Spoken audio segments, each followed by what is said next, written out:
Ang budget kasi submit lang, I have to sign it pagdating ko, pagbalik ko pa. Pinag-aralan pa, galing budget to the Office of the President.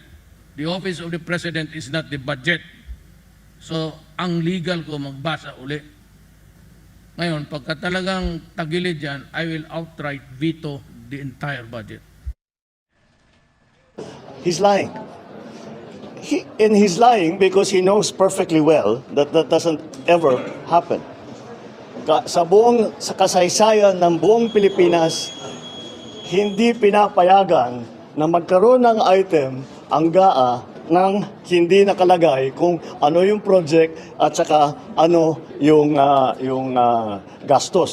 Yung bang mga blanco, sino nag-fill in the blanks? Correct.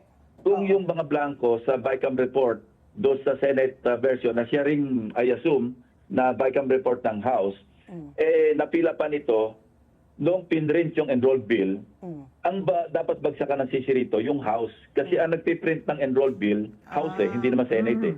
Kasi kaya nga nangyari nun, iniba nila yung enrolled bill doon sa ratified na BICAM report. So kung gano'n na nangyari, ang bunto ng sisi dapat nasa House of Representatives. Kumain ng pera, okay sarap.